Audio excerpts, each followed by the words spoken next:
काय आहे की मी काही लेखीमध्ये जास्त काही दिलं नाही, सगळं पुरावा जे आहे ना तर व्हिडिओ एव्हिडन्स आहे। आणि जेव्हा आपण इलेक्शनच्या वेळी CCTV कॅमेराज लावतो त्याचा एकच उद्देश होता की कुठेतरी काही बरोबर चाललं नसेल तर ते आपण CCTV फुटेजच्या आधारावर त्याच्यावर कारवाई करू शकेल। आता ते सगळं CCTV फुटेज आम्ही त्यांच्याकडून मागितलेले आहे, जे लोकांनी शूट केलेले आहे ते सगळं आम्ही पुरावे त्यांना दिलेले आहे। मी पत्रकार परिषद घेऊन ते सगळं दाखवलेलं आहे। आणि आता ते त्यांनी 3 मेंबर एक कमिटी स्थापित केलेली आहे की जे मी आरोप केलेले आहे पुराव्यासहित त्याच्यावर ते काय निर्णय घेतील। एक सुनावणी झालेली आहे, 4 तारखेला दुसरी सुनावणी आहे, त्यावेळी आम्ही जोमाने आमचे जे एव्हिडन्स दिलेले आहे त्याच्या बाबतीत आम्ही बाजू मांडू आमची। एकीकडे राज्यात ते ईव्हीएम विरोधात बाबा आंदोलन करतात पुण्यामध्ये, कसं बघताय आंदोलन? काय आहे की लोकशाहीमध्ये लोकांना जे पाहिजे ते द्यायला पाहिजे। फक्त भारतीय जनता पार्टी आणि नरेंद्र मोदी साहेब त्यांना वाटतं की नाही EVM मुळे आपला जिंकणं खूप सोपं होतं, म्हणून ते तसं न करता लोकांमध्ये काही शंका असेल तर इतकं वर्ष आपण किती हे वर्ष झालेले आहे आपण बॅलेट पेपरवर निवडणूक लढवायचं।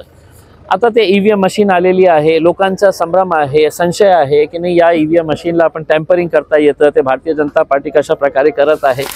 तर लोकांचा ते संभ्रम दूर करण्यासाठी 1-2-4 इलेक्शन तुम्ही बॅलेट पेपरवर करून बघा ना, उसमें काय फरक पडणार आहे। कारण लोकांची मागणी आहे, फक्त हे हुकुमशाही तर नाही आहे की बाबा नाही आम्ही सांगितलेलं आहे याच्यावरच व्हायचं आहे। लोकांची जी भावना आहे लोकशाहीमध्ये त्याला महत्त्व देण्याची आवश्यकता आहे आणि लोकांना बॅलेट पेपरवर पाहिजे। तर मोदी साहेबांनी समोर यायला पाहिजे आणि फेकून द्यायला की नाही आम्ही 2-4 इलेक्शन जे आहे ना ते लोकांच्या मागणीनुसार आम्ही बॅलेट पेपरवर करत आहे।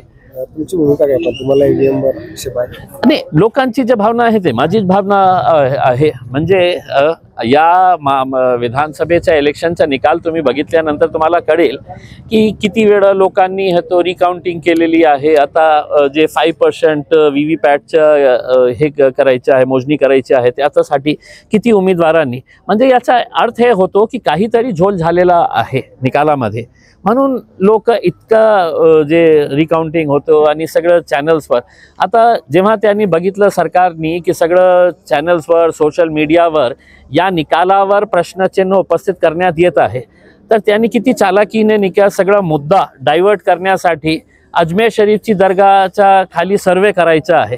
मग बघा तुम्ही कोणत्याही चॅनलवर महाराष्ट्र सरकार कशी निवडून आलेली आहे, भारतीय जनता पार्टीला इतकं मतं मिळाले कसे, आणि ते 5 वाजता किती % होता आणि रात्री 11 पर्यंत किती % गेलेला आहे, हे सगळं मुद्द्याला डायव्हर्ट करण्यासाठी त्यांनी खूप चांगलं एक प्रयत्न केला की चला आपण डायव्हर्ट करू। अजमेर शरीफची खूप मोठी दर्गा आहे, त्याचा सर्वेचा पिल्लू सोडून देऊ आपण, आणि सगळं चॅनल्सवाले सोशल मीडियावर तेच चाललेलं आहे।